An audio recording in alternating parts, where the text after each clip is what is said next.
그 솔로몬의 위기 두 번째 이야기를 함께 나눕니다. 솔로몬의 삶 속에 위기가 도래하기 시작했던 시점이 어느 때인가요? 그가 하나님을 떠나면서부터 솔로몬에게 위기가 이제 닥치기 시작했죠. 솔로몬이 그의 아버지 다윗의 신앙 전수를 잘 받아서 하나님 말씀 가운데 순종하고 하나님을 전적으로 또 의지하고 사모하면서 그 말씀을 또한 준행하고 그렇게 하나님 앞에 깨어있는 기도자로 설 때는 하나님께서 솔로몬의 편이 되어 주셨습니다. 다윗이 이스라엘을 강대국으로 세우기까지 주변 나라들을 얼마나 또 칼로 쳤겠습니까? 그랬을 때 주변 나라들이 아마도 굉장한 보복 심리가 있었을 거예요. 그죠? 그렇기 때문에 주변의 나라들이 다윗이 죽고 나서 기회를 노렸을 겁니다. 언제든지 이스라엘을 치리라 라고 하는 그런 마음들을 갖고 있었다는 거예요. 그런데 솔로몬이 하나님을 전적으로 의지했다는 것, 하나님 편이 되주셨다라고 하는 것, 또한 하나님께서 솔로몬에게 많은 축복을 주셨잖아요. 그죠? 경제적인 부유함을 주셨고 또 외교적이며 군사적인 축복을 주셨다는 겁니다. 솔로몬에게 지혜를 주셔서 주변에 있는 수많은 나라들과의 외교 관계에 있어서 우월적인 위치에 점할 수 있도록 하나님이 축복을 해주셨어요. 심지어 그의 명성이 얼마나 대단했는지 스바 여왕이라고 하는 정말 수천 킬로 떨어져 있는 여왕조차도 솔로몬이 얼마나 지혜가 출중하기에 그렇게 많은 나라들에게까지 명성이 소문이 났고 그리고 그렇게 그 나라를 강대국으로 만들었을까라고 하는 것을 듣기 위해서 그것도 스바 여왕이 사모하는 마음으로 확인하기 위해서 그렇게 왔다는 거예요. 그러니까 하나님께서 이렇게 솔로몬에게 엄청난 축복을 주셨던 건 뭡니까? 솔로몬이 하나님을 전적으로 의지했고 솔로몬이 하나님 편에 서 있었잖아요. 그죠? 하나님과 늘 언제나 관계를 맺는 왕이 되었다는 거예요. 비록 그가 이스라엘을 다스리는 강대국의 왕이 있었지만 그 왕 위에 누가 있다고 보는 겁니까? 하나님이 계시다고 생각하는 거예요. 그러니까 늘 언제나 하나님 앞에서 그의 국정 운영을 전반적으로 펼치고 하나님께 지혜를 구하고 하나님께 기도하면서 가니까 하나님께서 수많은 외세의 나라들, 주변에 이스라엘을 공격하려고 복수의 열정으로 가득했던 그 나라들을 하나님께서 다 막아주시는 거예요. 솔로몬과 이스라엘의 방패막이 되주시고 보호막이 되주시더라는 거죠. 하나님을 의지했더니 하나님께서 그렇게 만들어 주셨다는 거예요. 솔로몬이요, 얼마나 경제적인 많은 부를 축적했습니까? 그죠? 그래서 솔로몬이 지내고 있었던 그 궁전 가운데 금이 그냥 늘 넘쳤잖아요. 궁전에서 사용하고 있는 모든 그릇이 다 금붙이로 되어 있다고 하지 않습니까? 또한 군사적으로 얼마나 강력한 그런 힘을 갖고 있었느냐면 금을 가지고 금덩이를 가지고 뭐를 만들었습니까? 방패 수백 개를 만들었어요. 그래서 궁전에 쭉 진열을 해놨잖아요. 그게 군사적으로 강하다라고 하는 것을 상징적으로 보여주는 겁니다. 또 더욱이 오늘날 일컬은 탱크, 전차라고 하는 게 수백 대, 수천 대가 이미 보유되고 있었고요. 군사적으로도 이미 수많은 군대가 이미 질비하게 정비가 돼 있었다는 거예요. 그러니까 수많은 나라들이 감히 넘볼 수가 없는 거죠. 쳐들어올 수가 없는 거예요. 뭔가 복수의 마음은 있는데 복수를 할 수가 없게 만들었다는 거죠. 하나님이 막아주시니까. 하나님이 솔로몬의 그 주변 세계들을 다 정리해 주시니까 그렇게 되다라는 거죠. 근데 왜 갑자기 이렇게 솔로몬이 그의 삶 가운데 위기가 도래한 이유가 뭐겠습니까? 말씀드린 대로다가 하나님을 떠났기 때문에, 하나님께서 말씀하신 내용들을 떠났기 때문에, 하나님 말씀을 지키지 않았잖아요. 하나님께서 축복해 주신 내용이 그의 삶을 보호해 준다고 착각을 하고 있는 거예요. 경제적인 부가 그를 막아준다고 생각을 했던 것이고, 군사적인 그 강력함이 자신의 이스라엘을 지킨다고 생각을 했던 겁니다. 외교적으로 수많은 나라와의 관계에 있어서 우위를 점할 수 있었던 것이 하나님께서 솔로몬에게 지혜를 주시고 축복해 주셨기 때문에 그런 것인데, 솔로몬이 자기가 탁월하고 뛰어나기 때문에 그렇다라고 그렇게 착각을 하더라는 거죠. 그래서 자기가 그렇게 수많은 나라들과 정략 결혼을 하기 위해서 수많은 나라들과 협약을 맺기 위해서 수많은 나라들의 그 왕의 공주들과 결혼을 했잖아요. 그죠? 자그마치 왕비와 그 첩이 몇 명이라고 합니까? 1000명이 넘는다고 하지 않습니까? 1000명이 넘는다고. 근데 문제는 뭐냐면 그런 여인들을 그가 후궁으로 두었고 왕비로 두었고 그게 문제가 아니라 이방 여자들이 우상을 섬긴다는 거예요. 하나님이 아닌 우상을 섬기는 나라들의 공주가 왔으니까 나중에 시간이 흘러가면서 그 왕비가 되었던 후궁이 되었던 여자들이 솔로몬의 마음을 뒤흔들어 왔다는 거예요. 하나님만 믿지 말고 우리 민족이 섬기는 신 좀 믿어봐. 우리 민족이 정말 숭배하는 그 신의 길을 한번 따라가 봐. 그랬더니 솔로몬이 이제 궁전에다가 뭘 세워요? 우상을 막 세워요.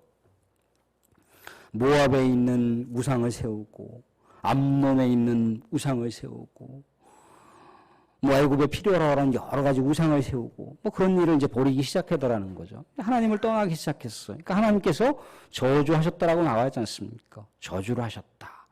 그러니까 하나님 저주하셨다라고 하는 건 뭐예요? 그동안 솔로몬을 이렇게 보호해 주셨던 그 손길 있잖아요. 거대한 하나님의 보호의 손길. 그 손을 딱 떼버리시는 거예요. 그런 순간 수많이 이렇게 잠재되어 있던 수면 아래로 깔아져 있었던 모든 상황들이 막 돌출되기 시작하는 거예요. 문제로 막 일렁이기 시작하다는 거죠. 그 첫 번째 상황이 뭡니까? 오늘 말씀 가운데 등장하는 14절이에요. 열왕기상 11장 14절을 보시면 여호와께서 에돔 사람 하닷을 일으켜 솔로몬의 대적이 되게 하시니 이 하닷이라고 하는 인물에 대해서는 15절부터 쭉 나와요. 그죠? 이 에돔 사람인데 다윗이 살아생전에는 이 에돔을 완전히 멸절시켰습니다. 그런데 살아남은 사람이 누구예요? 하닷이라고 하는 사람이라는 겁니다. 그래서 이 하닷이라고 하는 사람이 어디로 도망을 치게 되느냐면 공교롭게도 애굽으로 도망을 쳐요. 그래서 애굽 바로 왕의 처제하고 결혼을 하는 거죠. 그러면 애굽 왕의 동서가 됐단 말이죠. 그래서 누구의 후원을 받느냐면 19절에 이런 후원을 받아요. 하닷이 바로의 눈앞에 크게 은총을 얻었으므로 크게 은총을 얻었다라고 하는 건 뭐예요? 많은 여러 가지 필요로 하는 그런 자원들을 공급받았다라고 하는 걸 얘기하는 거죠. 그죠? 그래서 그 하닷이라고 하는 사람이 어떻게 됐던가요? 오늘 말씀 가운데도 등장하게 되는데 이 사람이 나중에는 뭐가 되느냐면 에돔 왕이 되는 거예요. 에돔 왕이. 그러니까 말하자면 거대한 이제 세력을 이루어갈 수 있도록 이 후원자를 만난 거예요. 바로 왕이라고 하는 애굽의 왕으로부터 후원을 받았다는 거죠. 근데 애굽 왕이 동서니까 이 하닷에게 뭐 굳이 너네들의 나라로다가 왜 돌아가려고 하느냐. 애굽에서 그저 같이 우리가 태평성대를 이루면서 그렇게 안락하게 생활해도 되지 않느냐. 너의 아들은 우리 왕궁에서 왕자처럼 그렇게 살면 되지 않느냐라고 했단 말이죠. 그런데 하닷이라고 하는 사람이 끝내 고국으로 가기를 원합니다. 근데 고국으로 가서 뭔가 세력을 일으켰다는 거잖아요. 그죠? 근데 이때만 하더라도 복수의 마음이 가득했을 거 아니에요. 그죠? 자기의 아버지와 자기의 나라가 완전히 다윗에 의해서 멸망당했다는 거죠. 그러면 어떻게 되는 건가요? 오늘 말씀 가운데 등장하는데 오늘 말씀이 이렇게 나와 있어요. 21절 같이 한번 보시겠습니다. 21절 같이 한번 보겠습니다. 21절 시작. 하닷이 애굽에 있어서 다윗이 그의 조상들과 함께 잔 것과 군대 지휘관 요압이 죽은 것을 듣고 바로에게 아뢰되 나를 보내어 내 고국으로 가게 하옵소서. 자꾸 고국으로 가려고 하는 거예요. 그런데 누가 자꾸 만류하고 있습니까? 22절에 바로가 그에게 이르되 내가 나와 함께 있어 무슨 부족함이 있기에 내 고국으로 가기를 구하느냐 대답하여 없나이다. 그러나 아무쪼록 나를 보내옵소서 하였더라 얘기하고 있어요. 누가 지금 뭐 시키고 있는 거예요? 누가 지금 고국으로 가는 것에 대해서 만류하고 있습니까? 애굽왕 바로가 만류하고 있는 것 같지만 누가 지금 이 상황을 저지시켜주고 있는 겁니까?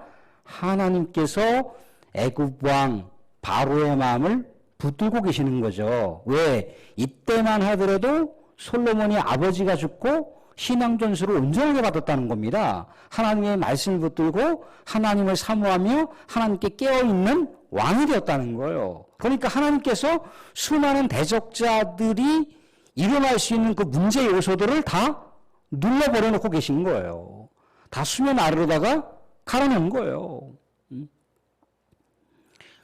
우리 비 오는 날 막 이렇게 또랑물 내려가는 거 보세요. 그럼 물이 얼마나 흙탕물이 더럽습니까? 그죠? 근데 시간이 지나면은 흙탕물이 싹 그 수면 아래로 가라앉아요. 그죠? 그러다가 뭐 나뭇가지라고 휘어져 보세요. 흙탕물이 대부분 그냥 일렁이지 않습니까? 그죠? 이런 상황인 거예요. 지금 수면 아래 가라앉아 있는 거예요. 문제가 얼마든지 돌출될 수도 있고 문제가 얼마든지 강력한 태풍이 되어서 솔로몬과 이스라엘을 칠 수도 있었는데 하나님께서 다 막고 계시고 있었고 하나님께 다 보호하고 계셨다는 거예요. 어느 때 어떠할 때 솔로몬이 하나님을 전적으로 의지하고 하나님께 순종하는 삶을 살게 되었을 때 그렇다는 거예요. 그런데 하나님을 떠나니까 그동안에는 하나님께서 눌러놨잖아요. 그죠? 그러니까 별로 문제가 안 돼요. 전혀 문제 상황이 안 됐단 말이죠. 크게 커다란 이슈가 된 게 아니었어요.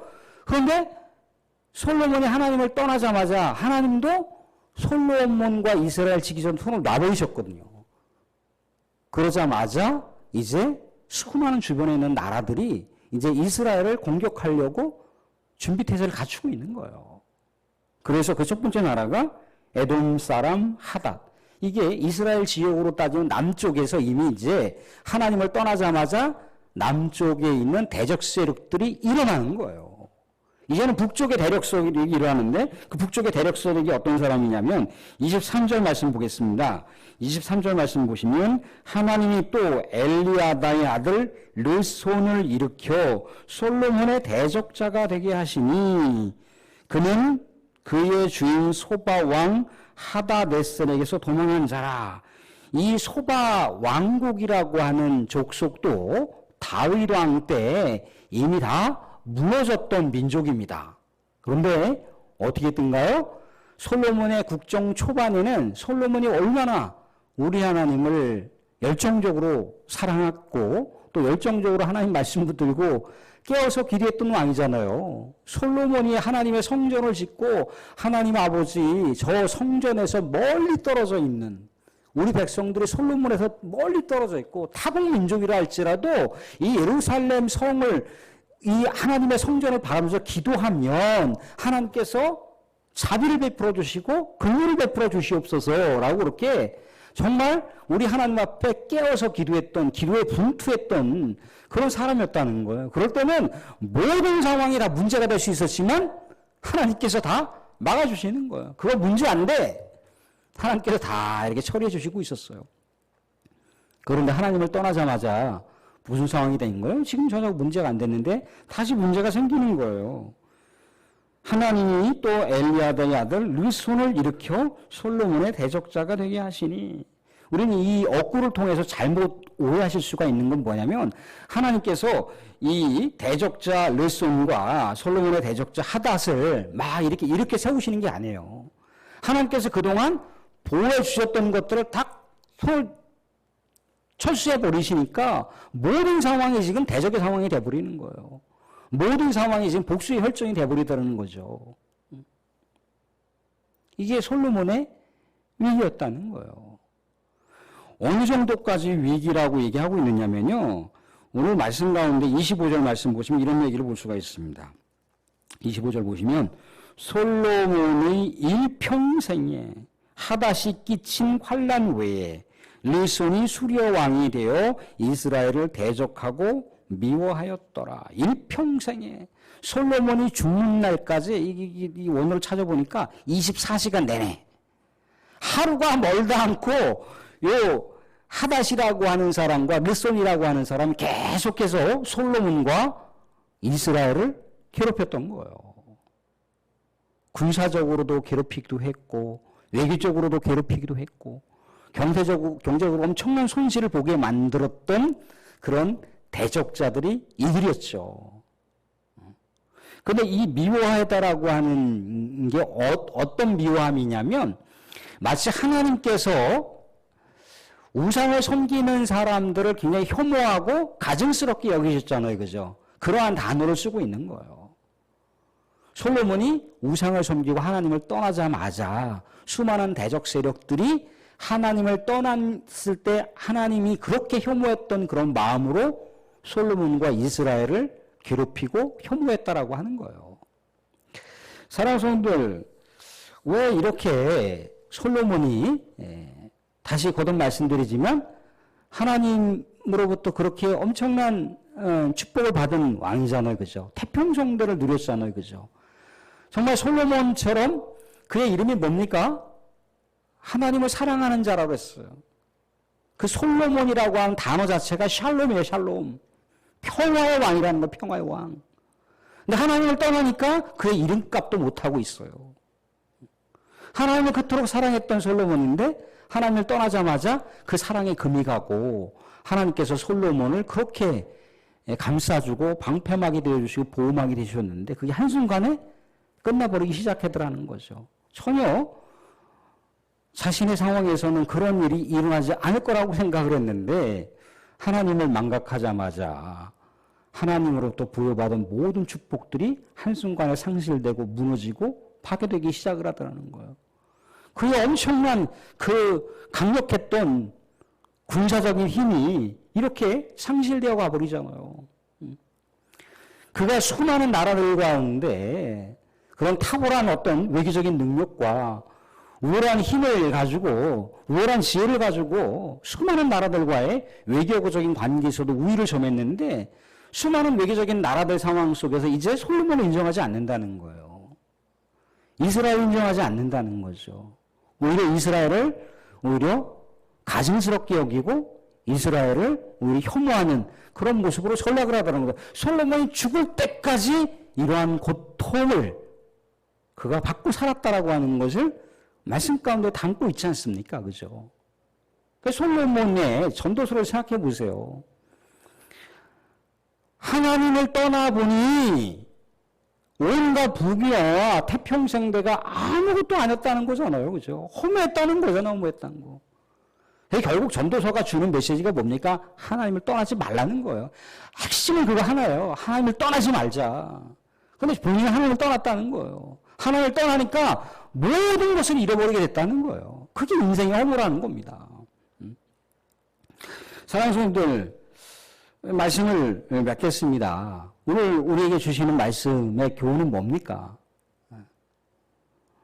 우리 하나님을 떠나서 우리의 삶 속에 참된 평안이 있을 수가 없어요. 하나님을 떠나서 우리가 이제 열심히 살고 열심히 뭔가를 위해서 노력하면 되겠지라고 하는 것을 우리가 착각하시면 안 돼요. 기도해도 우리 문제 해결되지도 않고요. 문제만 일어납디다. 아니요. 그나마 기도해보지 않아보세요. 그나마 기도하니까 문제가 하나, 두 가지로 끝나지 기도하지 않아보세요. 10가지, 20가지 문제 터질걸요? 그게 하나님의 은혜예요. 하나님의 그게 축복이란 말이죠. 우리가 그나마 우리 하나님께 예배하고 예배 가운데 또 하나님을 다시 한번 상고하고 말씀을 생각해 보면서 그래 나는 믿음의 사람으로 하나님의 기도의 삶으로 예배자로 내가 살아야지라고 다시 우리가 마음을 다잡고 하나님께 나아갔을 때 수많은 그런 우리 하나님께 꾹꾹 눌러놨던 문제들이 이게 나중에는 엄청난 세력이 되어서 등장을 하는 거예요. 세력이 되어서. 지금 솔로몬의 그 하나님을 그렇게 사랑하고 사모했을 때 일르손이라든가 하닷이라고 하는 사람 문제가 되었습니까? 전혀 문제가 안 됐어요. 그죠? 근데 하나님을 떠나니까 문제가 돼버리잖아요. 그죠? 하나님을 떠나는 순간 전혀 우리에게 문제가 안 될 것들이 막 이제 세력이 되어서 우리의 삶을 막 타격을 입히는 거예요. 막 쳐버리는 거예요. 막 정신을 치고요. 우리의 삶의 내용들을 막 친다는 거예요. 우리의 가정을 막 칠 수도 있어요. 근데 하나님께서 뭔가 세력을 일으키셔서 막 치시는 게 아니라 하나님께서 그동안 우리가 예배자로 또 말씀 붙들고 기도자로 살아가게 됐을 때 하나님께서 다 보호해 주시는 거예요. 그래, 너가 내 편이 되어주는데 나도 너 편이 되어주지. 라고 하면서 하나님은 우리의 편이 되어서 우리를 든든하게 지켜줘요. 해와 달이 상하지 못하도록 우리를 지켜주신단 말이죠.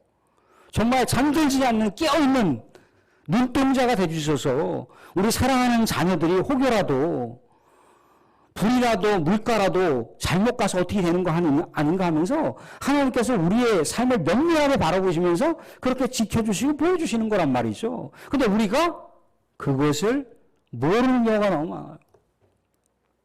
우리가 그것을 잊고 살 때, 아유, 기도해도 해결 안 되고, 기도해도 뭐 풀리는 것도 없더만. 그런 순간 기도를 내려놔 보세요. 어떤 일이 일어나는지.